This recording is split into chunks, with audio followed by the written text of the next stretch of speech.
For today, we're going to be learning Adobe Premiere Pro. Yeah.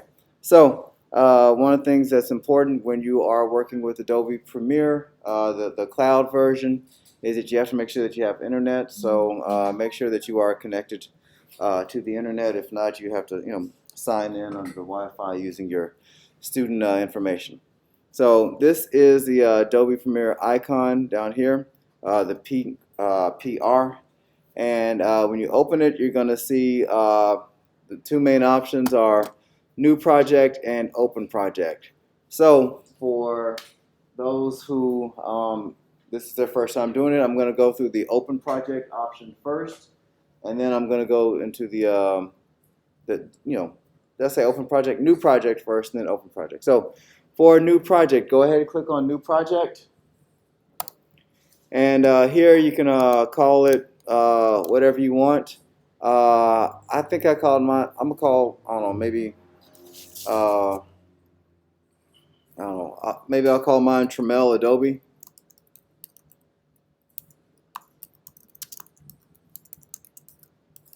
I prefer that you do have, your name in there somehow, so that way people don't get confused. Now under Browse, something I didn't tell you before, but we want to put this in the Computer Editing Fall 2022 folder, or whatever computer editing folder you have, and that's on the desktop. So there's a couple ways to get to desktop. Sometimes it shows over here to the left, sometimes you can get it to the right. And I already made one last class period, but so say in this Computer Editing Fall 2022 folder, I would go in there and I already made one from last class period, but if I need to make another one, I could just right click. Oh, can't do right click. Oh, I'd press New Folder, and let's just say call this one Tramel Adobe. So I'll use that one for today. So my Tramel Adobe folder.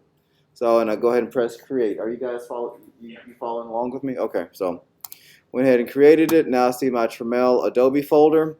And you notice that there's nothing in this area. That's because it's blank, because I just made the folder and there's nothing else.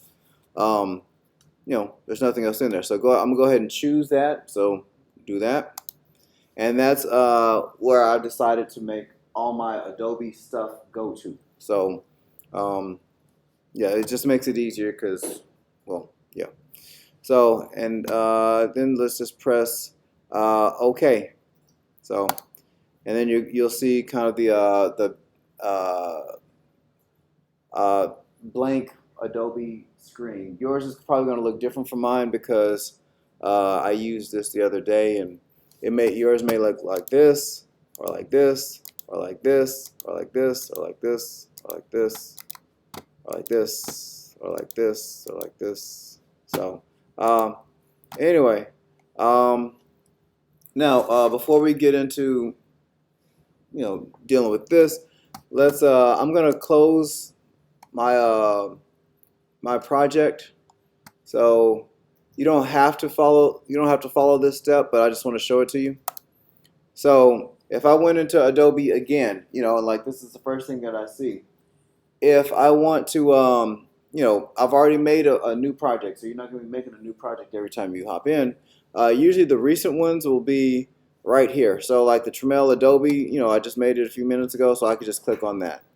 I'm trying to think if I go to Open Project, it may ask me to actually find that. Yep, it already went to what I did through the desktop, but I can show you. So desktop, if I needed to, find my way back to my project, Computer Editing Fall 2022, Tramel Adobe, the one I just made, got the little Adobe icon, and press open, and I'm back to where I was. All right. So, where was I? So, we did the creating new project or open project. We did that. So now we're about where you can't edit if you don't know where things are. So, one of the for beginners to Adobe Premiere cloud version, just getting your stuff set up is probably going to be the hardest thing, but after that, for me, it's all downhill because I've been working with Adobe for, I don't know, over 10 years now. But I feel like Adobe, to me, is more, it feels more intuitive to me. But anyway,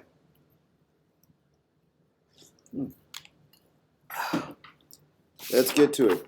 So, your workspace.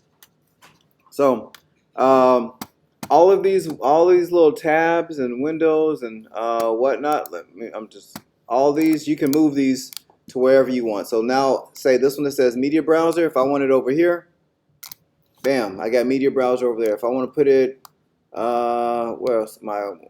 Let's see, I'll put it up here. Then bam, it goes all the way across Media Browser window. If I want to put it over, I don't know, over here, bam, Media Browser. I don't know, it's kind of hard to see, but come on. Yeah, over there. So yeah, I can you can customize your windows however you want them to look. So if I want it over here, bam, Media Browser, thingamabob, over here. So, and I can do that with any of my windows. So if I want my timeline up in this, right corner, I can do that. So the way I like to set things up is the editing one is the one that I prefer. To me, this is the closest to the typical nonlinear editing screen, and so I have less stuff to change here. So that's why I prefer this. So you can do these other ones if you want, but we're for this class and what I'm teaching you, we're all going to end up in the same spot. But you may have to take a few more steps to get there. So anyway, I'm going to go with editing, and I'm going to show you how to move the windows around to get the way I think is, I don't know, either best or easiest, or the one that's most universally transferable to other editing programs. So like if you work on Sony Vegas or Avid, then the way I set this up, the windows are going to be kind of where they are on those editing programs as well. So there's going to be some things that you're going to under required windows. There's certain things that you're going to have. So the one that says program, okay? And if you want to, I'll put that in parentheses. This is like your clip bin, okay? So when you import clips and all, that's where they go. So I'm going to go ahead and slide this one over. I'm going to slide it over here, okay? Actually, you know what? I'm going to make it over. I'm going to put it all the way over to this rectangle here. You see where I got it to where it's kind of a greenish highlight thing? I'm going to slide it over there and let it go, okay? And then this blue rectangle, I'm going to squeeze it in because I don't need that much space for this, okay? So to make this a little bit less abstract, I know I've got importing later on down on the sheet, but I want to import some stuff now because I think it'll help you. I think it'll help. So anyway, to import, the command is the exact same as it is in Final Cut. You can press Command and I to get to the import window. So yeah, you just pick something. I'm fine with whatever video you want to choose for. Oh crap! What did I just do? I did it again. No. All right. I don't need all that. Let me see. Yeah, I did not mean to do that. Hold on. Project. Oh, I did program, not program needs to be over here. I need project over here. I messed up as to where I put my clips. So, but yeah, I don't need all those clips, so I'm gonna delete that. And I'm gonna press Command I for import again and just pick one clip. All right, so that's gonna be my clip. So there's a couple ways that you can look at it. I kind of like the thumbnail view. So at the bottom of here, icon view, I kind of like seeing the little thingamabobs. the icons or the or the thumbnails. So that's my clip in my clip bin. Wouldn't mind making it smaller, but oh well. So I want that to be exactly where it is. All right. Next, so we have the project one over there. Do you have you have this over here? Yeah. Okay. So next up, we want effects. So I see effects. Effects, maybe you may see it on your window. If for some reason you don't, like say, I don't know, effects, I don't know. Well, you know, I'm gonna do one that I don't even care about. Say you needed history, okay, but history wasn't there. Like, darn it. Hold on. Close that panel. What in the world? Okay, this is new. Let me go back. All right. Okay, let's say markers. Okay, so for markers, if it wasn't there and you don't see it, like I'm gonna get rid of it, right? I can go to Window and go back to say markers to bring that tab back. So anyway, we were talking about effects. So I'm gonna click on effects, and what I'm gonna do is I'm gonna drag it over here to this window, and I'm gonna have it up here, so that way I can press on the effects tab or I can press on the project tab. And I usually like have my effects to the left, I mean to the right of my project, because usually I use this most of the time, but when I need to like pull out some kind of effect, then you know, I can go there. So anyway, so here we've got our project and we've got our effects. You got that? Okay, cool. So next we're going to have effect controls. So I really like this screen because, yeah, it just lets you manually, you know, adjust, I don't know, brightness, saturation, and a whole bunch of other stuff. So usually, I see we got our effect controls one, but also we're going to need the one called source.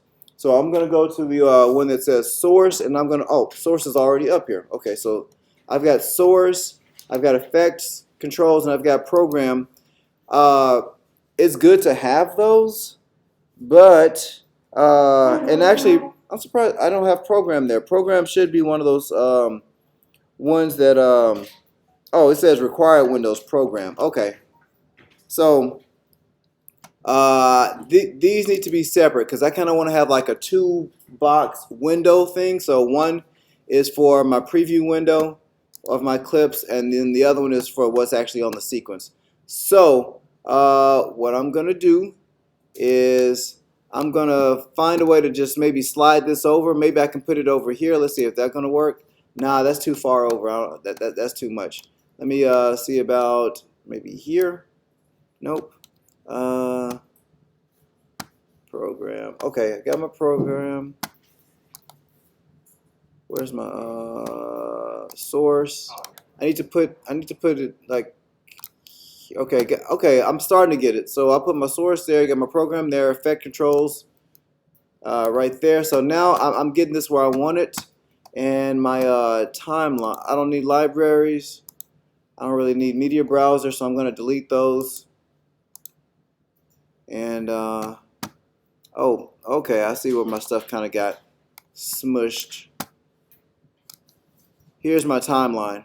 So, and I don't really use these libraries, and info is nice, but nah, markers, don't really need that. So I've got my little tool bin right there, got my timeline right here. And you may be like, okay, timeline, I don't really see it. Here, let me show you. I'm going to slide this down.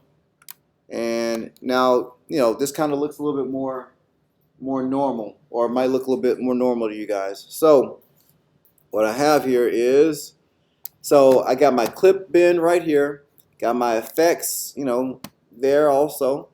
I got my preview window here. So if I want to look at something and then decide to drag it down to the timeline, I can do that. And then the stuff that's on my timeline is reflected. Oh, wait, pressed the wrong button. Stuff that's on my timeline is reflected here. So this is kind of like the more standard way of setting up your window for Adobe. So And yeah, I keep the tool bin there, even though usually I just use the shortcuts, but I don't know, maybe it's nostalgia. And I've got my audio meters.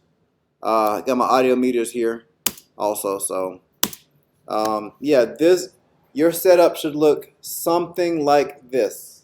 Okay. Now, once you have it set how you want it, you can save that workspace.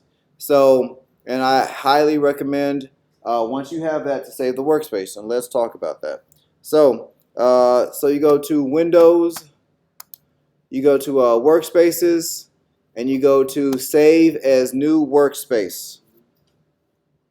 So, I did this yesterday, but anyway, I called mine Old School. I guess I'll call this one Old School 2, I guess. You said go to Windows and go where? Oh, Windows, Workspaces, and then there's one that says like Save as New Workspace. So, you see it? Yeah. Okay. So yeah, Windows, Workspaces, Save as New Workspace, and I'm just gonna call this one Old School. This is what I want to call it. You call it whatever you want. Old School 2. All right. So, and when I press OK, you're going to see it pop up around this area. So let's do that. Old School 2. There it is. So, and the one I did from Wednesday's class, I basically did the exact same thing. So, yeah, this is my Old School 1. Oh, look at that. Old School 2. Bam. Anyway, so, and let's just say I'm in Old School 2 and I mess up something, okay?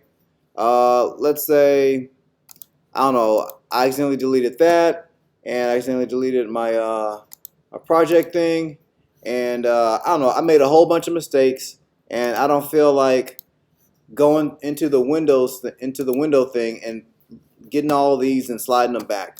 I can just reset my current workspace. So I can go to Window, Workspaces, Reset to Saved Layout.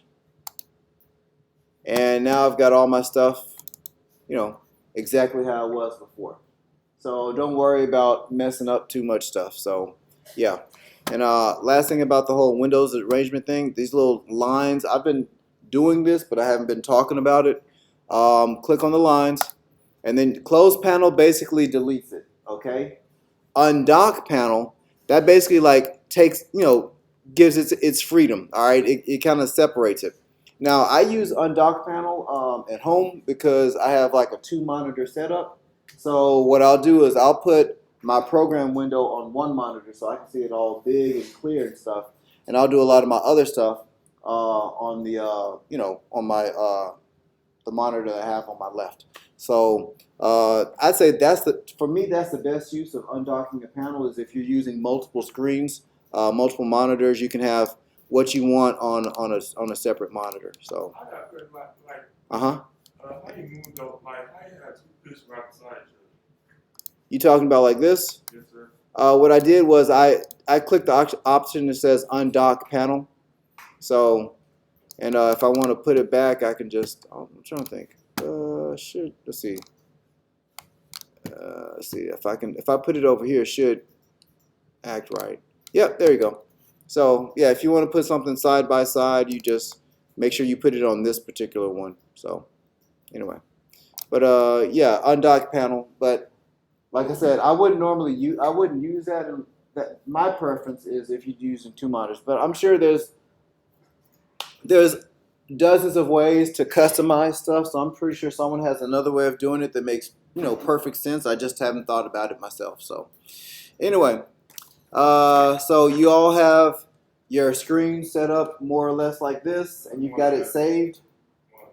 Okay, and you have your I don't know what you call these things. But you have your your preset or whatever. You got it saved. Yes, Yeah. You got a name for it and everything. Okay. All right. So we did the importing. We're gonna go a little bit further than we did on Wednesday. So yeah, let's talk about these timeline buttons. So on your timeline, this is your timeline. What that has the the blue rectangle around it. So there's some buttons on your timeline that you need to know. And man, I wish Final Cut Pro had these. Let's talk about the locks. Man, I love the locks.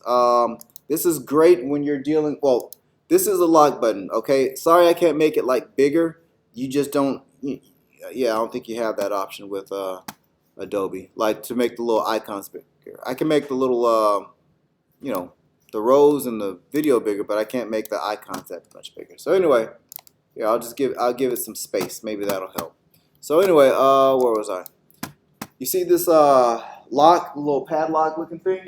Y'all see that? Yeah, I know it's small, right? And I'm kind of, it should be right over here, right next to where you see like A1, V1. You see that? Yeah. Okay. Keontae, you see it? No, sir. All right. Right here. You see what I'm pointing? So yeah, it looks like an unlocked padlock. So that's what I want you guys to locate. Yeah, okay. So when you activate it, what you'll see some diagonal lines. What that is for is to represent that, okay, this is locked. All right. Now the reason why that's important is the more you work with, say, different lot of videos and video layers and stuff, sometimes you may want to lock one thing, but the other stuff should be left alone.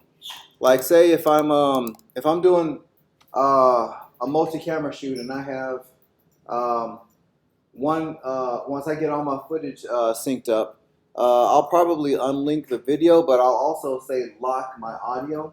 The reason why I do that is because if I edit something, maybe I delete something or maybe shift something on the video side, I still need my audio to stay exactly where it is. So if I lock my audio, so let's just say I'm trying to think of a good example. Well, I'll just show you everything I got here. Okay, so I got one of these locked. Okay, I got my video 1. That's what the V1 stands for. Okay, V1 stands for video 1, V2 video 2, V3 video 3, and A1, audio 1, audio 2, audio 3. So let's just say for some reason I highlight all of this, right? And I press delete. Everything is going to be deleted except what's in the that's been protected by the lock. So anyway, that's just one of the things. Also, when stuff is locked, you can't move it either. Okay, so these I can move. Locked stuff, locked tracks, can't move. All right. Some other things. I'm sorry, like I got all the lines, like I got all the boxes. How did I get say that one more time? I said like the lines of like I got all the stuff. Okay, well, it's just when you lock it to represent that the track is locked, it creates those diagonal lines. So whether it's on audio or video, that's just how it lets you know that that's how it lets you know that the track is locked. So yeah, that's what that is. What else do I want to talk about? Oh, visibility. So this little eyeball thing. This is how. Well, actually, I'm gonna delete 2 of these. So since I'm only working with one one video, let me see. Let me give one. See. Normally I could press the Command I, which is what I would normally do, but I'm gonna go ahead and click in here and go to File, and I'm gonna go to Import and do the same thing. But I think I'm gonna pick something else. Desktop. Halloween Party MP4. So I'm just grabbing some random stuff, but I know this video. So anyway. So, oh, is this the 40? This is the long version. Man, is it?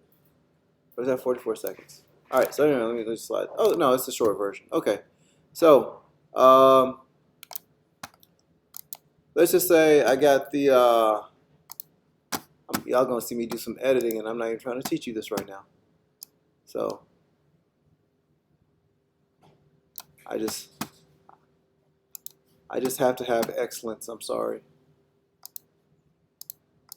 So I just can't look at that. I gotta make it decent. Turn down this brightness.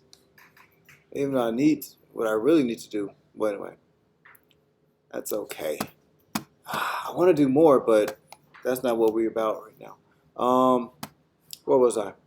Oh, so the Halloween thing at the bell tower. Y'all know about this? This happened? Yeah. Okay. So anyway, so right now, I don't need all this excess. I'm being greedy. All right. So if I want to deactivate this clip, okay. So right now I got both of these clips playing, and you know, since this one is on the upper level, then you know, it overwrites basically what's underneath it. So, or at least you can't see what's underneath it. So actually, it doesn't look that dark. It's just maybe that shot. I'm trying not to be too nitpicky. I can't help myself. All right, so back to this. So if I wanted, and I think in Final Cut I call it like deactivate. If I just basically want to make it not visible, I click on the eyeball, okay, right on the cornea. All right, and then what happens is that clip is still there, okay. This isn't like in Final Cut where it goes gray. In Adobe, it does not go gray, but you'll see the little slash over the eyeball thing. So that basically just means that, hey, you can't see this. But if I wanted to make edits to it, like if I wanted to move it around and all that kind of stuff, maybe make a I forgot what's my color. Oh, it's C for razor blade, right? Yeah. If I wanted to make little cuts to it, even though you can't see it, you know, you don't see the bell tower stuff, but it's still happening to it. So just because you can't see it or you use this doesn't mean that it's safe. The way you want to make it safe is, you know, use the lock thing if you really want to protect it. So, let's see, insert override. Okay, I'll try to go over these insert and overwrite real quick. So your snapping tool. The difference between insert and overwrite. Okay, so what that is, if you have two clips, let me, is it A or V? Nope, must be V. Yeah, there we go. So say I got two clips, right? And I want another clip, say right here, okay? So what insert does is it'll squeeze it in between those two clips. Let me minimize this a little bit. So I picked a big clip, but anyway, darn it. I should have picked something smaller. But it did do it. Let me Command Z this. Let me put something else in my preview window. Let me put the Halloween party. Okay, so that's going to be the one that I slide down. So what it's going to do is this one is going to get scooted over, and you know, to make room for this one. So when I press my insert, or you can press the comma, it just moves it over. Okay, so if you just need to slip a clip in, that's what you do. All right. Now I'm going to press Command Z to undo that, and if I go with overwrite, it's going to look exactly the same because these clips are, you know what, I'll shorten this one so you can see the difference. When I go with overwrite, what it is, it's just going to like, kind of like delete it. And so you'll see that this will get a little bit longer because I'm using the whole clip and this is just part of that clip. So anyway, I'm going to press it now. Oh, okay. How did it end up with two? Hold on. Let me see that one more time. Or I'll pull this clip down. That's a longer one. And it should not replace the whole clip, but it'll probably stop about right here because that's the length of the clip. So with overwrite, yeah, you see how the Halloween clip, hold on, it didn't scoot this one over. It just basically deleted what was from this this clip and just replaced it with, you know, the Halloween clip. So I'm gonna do that one more time. So I'm just gonna press overwrite, or I can press the period on my keyboard, and it does that. So yep. That is, oh, the snapping tool. The I actually don't see it here, but I should be able to just press S and activate my snapping tool. Maybe it'll reveal itself when I press S. I don't see my snapping tool. Usually it's like a default thing. Let's see. Yeah, I'm not seeing it. I guess we'll just stop there since I'm already over on time. Uh, yeah. Where is my snapping tool? Anyway, you guys know about the snapping tool from Adobe.